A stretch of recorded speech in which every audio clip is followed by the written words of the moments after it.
All right, we have another interesting topic that we're going to talk about, and that Yep. is how you, Phil, how That's me. Radical, Yep. Yep. uh, how the ball testing process goes, how you develop a brand new ball from scratch, from concept. To launch. I actually made another one of these little dealios Hey, here. Nick found a new toy, and this is going to be the death of us. Let me write that No, down. this is Let me put up a this is slide. Let me put that down. greatest thing ever thing. This is the greatest thing ever. Yeah. Yeah. Whatever. I'm getting Should I do it busy like moving this? Should back I and do it like forth. this? We're gonna do it like Okay. that. Stop moving it. That looks perfect. Thank you. All Perfect. right. So, question one right off the bat: how do you Yeah. decide what kind of ball to make? You're talking about what ball to make? Kind. It's a bowling ball. We know what kind it is. What Got it. ball? We're in the So business of bowling balls. we're in the bowling ball business, right? So when you look at a company like Radical, or I had with Track, or Dynathane, even at Columbia, okay, you have to realize where the company fits into the marketplace. With the heritage brands like Columbia and Ebonite and Brunswick, you have to have everything for everybody.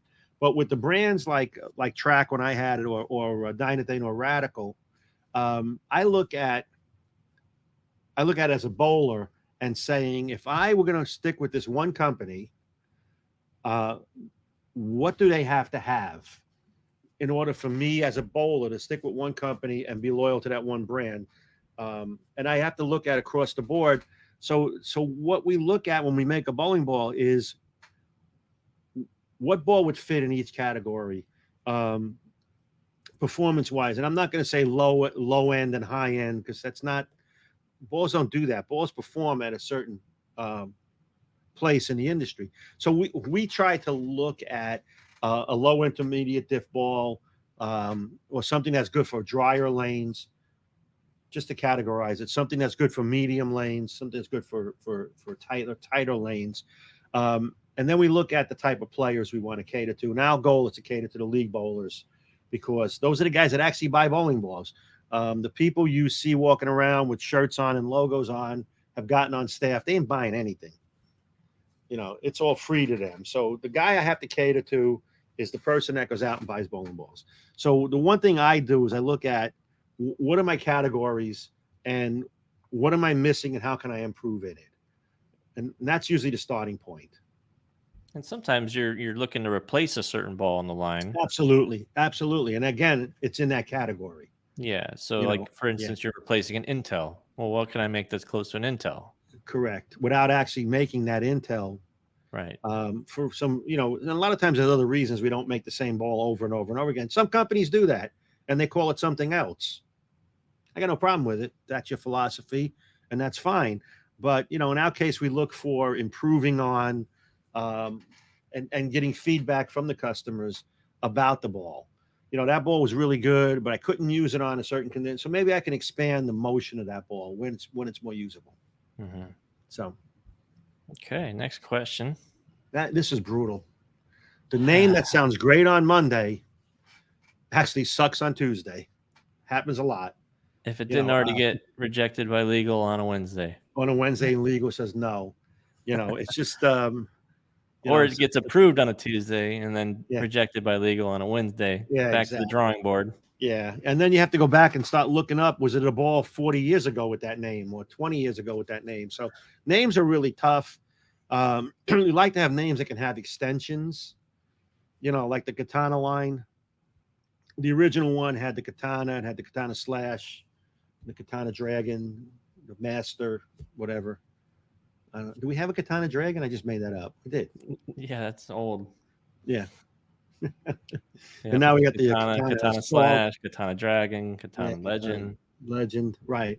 I just So you made that start, up. I made that up. You got to keep going. Yeah, just like the ball name you came up with before the show. You're like, oh, that's a great idea. Has that been done? I was like, yeah, it Yeah, has been yeah, it done. was has It been was done. You very don't know. successful. So Great what? idea. Yeah, great idea. It was a good name. Good name. It was a good name for that So company. Good names are job. names are tough. Names are tough. So Or sometimes you come up with a name that has never been done. You're Mhm. all about it, and then it gets to the committee, and then they're just like, I think you Yeah. Well, it laid an depends. egg with that one. Yeah, and that's why I don't like to go to the committee. You know, the worst thing in the world is have a meeting with 10 people in a room because you get 10 different opinions. Yeah. So, So that's you why know, you just keep it to one-on-one. that's it. Yeah. It usually comes up with, hey, Nick, I need some ball names for the next ball. What do you got? That's it. That's how it works. And then Nick will give me some names, and I'll say, "Nah, that sucked. That's not good. That That's not suck. I'm going good." to go with this one anyway. Anyway, yeah. But I gave him a choice. He felt like he was included. Yeah. I was like, hey, thanks for wasting my time. Yeah, exactly. Or he'll try to come out with that same name like 3 years later and think it's his own. I snuck it by. That's right. I was like, nope. Nope. I'm like an elephant. I never forget. Yeah, I see that. All right. So How how hard is it to pick hard? colors? You know, it was so easy Back in the 90s. back in the 90s. But it was so easy. You had, you didn't have too many multicolored balls yet. Um, and then it was only two color. So that was pretty easy because you could look at a color wheel and you'll know that if you put the red with the blue, your byproduct was going to be purple. It was easier. Yellow, blue, you're going to get some green. Now, when you start adding a third color, you never know what that byproduct is going to be. It could be an ugly brown. So colors are tricky. Monochromatic, and chromatic. You want to have an opportunity to have a ball be bright enough and colorful enough, but it's got to be. You have to be careful because colors are going to mix. They don't just stay in their own little zone in the bowling ball. So colors are tricky. The other thing is, and I love this is my favorite one I hear constantly. That ball looks just like we heard it today. I did, didn't I? Well, no, we heard it today. It's like, oh, that new vibe looks like a sunstorm. It's like, well, Exactly. the sunstorm looks like a poison. Yeah, Well, yeah. yeah, you can go down the list. It's like they Right, didn't and I invent. They hear it didn't invent yellow. constantly. Yeah. The cash was red and orange and black. So every ball we make with orange and black in it, that must be like the cash or the I mean, down the list, and it's not. The colors are sometimes. I mean, how many colors are there? Think about it. How many You good know, colors are there? What colors are there? Right. So it's tough to do. I tried to get out of that loop. I let Rich Hansen try to do it because what was going on was I picked colors and Rich would say, well, we got 7 brands, and that's the March ball for Ebonite. Has those colors, they're not exactly the same, but pick something else. Pick something else, and then I'd be picking for like a week. So now, do they affect performance? They're still, I think personally, the school is still out on that one. The only ball I know that colors do affect is, and it's not a color, it's black, because it's carbon black that we use in it to make it as black as it is. So, but the other colors are all, for the most part, we use dye. We don't use pigment as much as we used to. Pigment meaning a powder that was mixed in to make the color. And a dye is simply like you dyed your clothes. You got a white T-shirt, you dyed it blue. Did the blue make the T-shirt different? No, it's similar to that. I don't think there's much difference in performance. And if you made it purple, it's probably a little softer than after you make the T-shirt. According to the PBA, it's a lot softer. And if it got older, it got softer. Yeah, after a few washes. After a few washes, yeah. The purple shirts got soft. It's just unbelievable. Don't even get me started on that. I'm trying to get you started. I'm trying to. You are. I'm not going to get in. I'm not getting sucked in today. I'm going to bowl with my friends tomorrow. I don't want to be aggravated. I'm just trying to open the choke and pull the cord and see where get Phil running on this one. No, I'm not doing it. Almost had him, guys. Almost had balls do not get softer as they get older. Whatever. They might get oil in the surface. They'll get oil in the surface, and the durometer will read it softer. The ball is not softer. Mm-hmm. Got it. So it's like telling me your tires have no traction, and you go on ice. You go, see, there's no traction. But on a pavement, they had traction. So anyway, not important. So all right, next question. Go ahead. How far in advance are bowling balls developed? So, I have balls in the works that are a year and a half out, a year out, simply because it could be a new core, or it could be an existing core with a new cover formula. So depending on um, how much complexity is involved, I got test balls in yesterday, and they are for. Can't find my sheet. I'll tell you. I think they're for next January, and I got test balls already, first iteration. Yeah. But So but this that is core has started 3 months ago. you got another fan outside honking. They want in on the show. Yeah. So that's you're talking 7 months between Oh yeah, now and at and least. January. That's Right, not. right. This isn't the first concept. This is the first prototype you got. That's This the is the first first. prototype, right? The concept had started back in probably January, so a year, at least a year. When we gave the concept to the core designer, Mhm. and Steve Freshour is the guy that's doing our cores. He has been doing them for a very long time for us, and Steve has a good grasp on how we get things from ideas to from concept to the product. Mhm. So he started working on it, and he has a special program that we're using now that predicts the motion of the core, not the motion on the lane, because the motion on the lane is dictated by friction, cover stock, etc. But the motion of the core on how the core progresses in the ball, um, in outer space, for instance, how it would progress. He's got a whole program that does that. And the first ball we did that on was the Outer Limits, and it was fantastic success. So we have more and more concepts being developed that way. The cool thing about that is I can tell him I would like this motion that ball has. I'll name a ball. It could be any company's ball, and Steve can plug that information in. Um, if he gets the information on densities and whatever, and we can even get some of that information ourselves. He plugs that all in, and he can predict ball motion, um, pretty much match whatever was out there. So we're using that a lot, Yeah. especially if we like certain motions or want to tweak a motion that we like and make it a little bit better. So it's a year That helps. soft, That if not helps more. streamline new cores too, because it gives you Absolutely. takes a lot of the guesswork away Sure, it does. I before mean, you he even make turns a core. around. Absolutely right. I mean, we did a ball um, that's coming out in. I think it's next. I think it's next October. Oh, here it is. I got it right here. Hang on. I'll tell you. It's coming out in October. Okay. Okay, and it was one shot. We got it in one shot.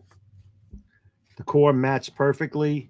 The only tweak we did when we tested it was we got two different cover stocks put around it, Sure. and that ball's done. And that was a one shotter. Now, the behind the scenes work took almost a year, but as far as testing goes, that was our first really good shot. Well, actually, the Outer Limits was the first ball we did like that, and we did it with one take. The only thing we had to do was adjust the surface finish. On the second ball, the one's coming out in October, it was a one and out. I mean, got it on the first shot. We had two test balls come in with two different covers on it. Seth have thrown it perfect that day, so got all the Seth was on testing done in one fire that shot. day. Seth was the testing animal, and that ball we got it in one shot, one take, done. Well, that's So good. yeah, You only get one shot, one opportunity. that's it. You're gonna grab it. You're gonna let it slip. You have no idea what I'm talking about right now. I I have know no people in the. idea what you're talking about. I know one. I know a bunch of people in the chat are gonna pick up on that reference. Yeah, but whatever. But You you're keep not. saying you do. I'm not. I don't care. All right. Next question. Go ahead. How often are changes made after the prototypes? This goes back to expound on the Yeah. last question a little bit. Yeah, it's here's a lot of interesting scenario. Okay, so we got the core concept, we got the cores, the prototypes are made. Um, we developed the core without buying the molds yet. We're still developing and building our own molds in house. And then all of a sudden, R&D says, "Hey, wait! I got this great cover stock. I have a new cover stock technique that we're using. We have a new formula. We have new additives. Fresh Well, off the truck. fresh off the truck." So here's what happens: the original ball was designed based on what we knew about certain covers. Now the core is available, but we have a better cover, and maybe it doesn't match that core perfectly. but I want to use a new cover because cover is most important. Sure. So I want to use the new cover. So I have to go back to the prototype and talk to Steve Fresh Hour and say, hey, Steve, I need a tweak. You know, we got to tweak this core. And he'll work on it for a little bit and do it. So it happens a lot based on cover technology. And we're so advanced on cover technology in the industry, nobody's close to us right now with the HK22. So things that we might have started a year and a half ago, we did not have HK22 as an option. So those cores with HK22 might be different in performance. Again, we're building to hit targets, performance targets, so that we can build an arsenal. The whole company is an arsenal. It's a worldwide arsenal. Whatever we put together, World Wide Web, we put an arsenal together. You can go in our brand and take a low diff ball, medium diff ball, low intermediate, high intermediate, go down the list, and we'll have something for everybody. If you bought one of every ball, you'd have the perfect arsenal, one of every category.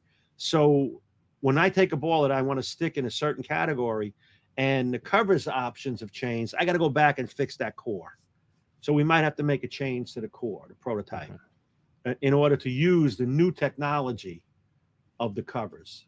So speaking of the covers, especially HK22, Roy wants to know, how long did it take to create that HK22 formula?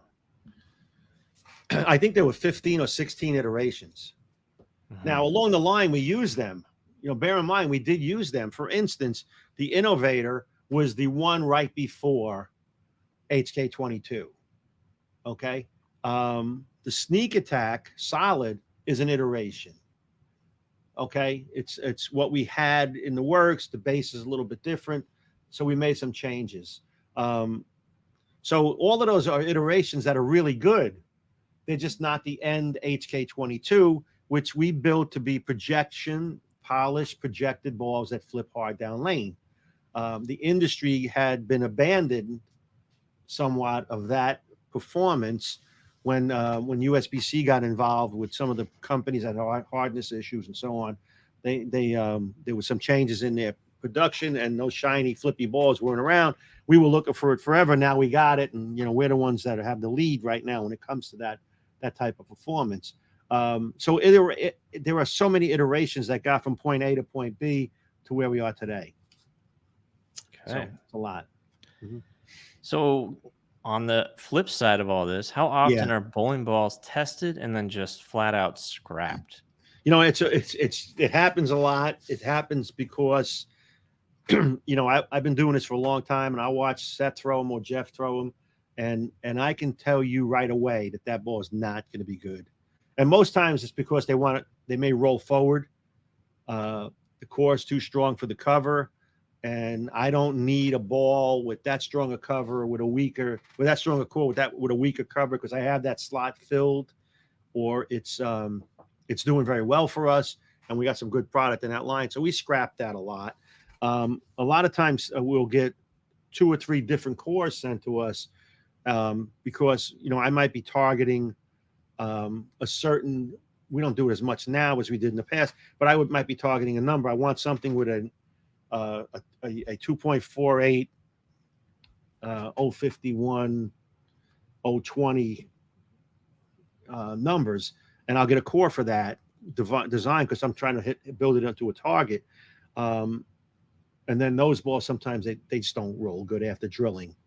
So we have a lot more behind the scenes than people think we do, especially when it comes to after drilling numbers.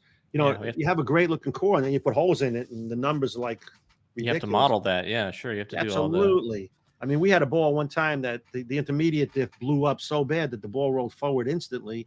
Yeah. But when you looked at the design and the pre-drilled numbers, they were fine. So that gets scrapped. Yeah, my favorite was the ball with like almost 030 intermediate, and the total differential was only in the 040s. That's right. I was like, oh boy, I wonder what this is. You remember that? That was terrible. I remember that. That wasn't great. No, that was not great. So let's leave it at that. It wasn't great. Wasn't great. Exactly right. Next. Yeah. In your opinion, in your professional, long, historic opinion, what's the ideal amount of bowl launches per year for your brand? What would be ideal? I think 9. And I'll tell you why. I think you got three performance points, and then you got new cores. So we try to rotate at least one new core design a year. And you might have two versions of that. Plus, you have the price points that are selling already, and you might have another version of that cover stock. So 9 is probably the right amount if you break it down. And I don't have the math in front of me. If I don't know how many days that is. Math is hard. Don't worry about it. Yeah, it's about every 40, 45 days. You know, now they're not conflicting balls. I don't have a Katana Assault and another Katana coming out in 45 days. I have a Katana Assault that I might have a Sneak Attack, or might have a Rattler, or an Outer Limits. Yeah. You know, and they're all different. Yeah, Staggered. You know, Mhm. yeah. And the last question I have on here before we get into all the chat questions. Mhm. So how do you choose surfaces during the process? Like, how do you choose if you're going to go hybrid, solid, pearls, with surface, with compound? Tell us how you Mhm. kind of get to that. So again, we have a target of performance target, and that's the key. A performance target is the key. I want a ball to do this at this point from the break point to the pocket. So you break it in components, you know, off the hand to the break point, from the break point to the pocket. And then I adjust. So once I have the basis right, whether it's the right cover and core combination that I'm looking for, okay, then I have to look at the masses of people and who's going to buy them. I don't use pros to test my bowling balls. I have never done that.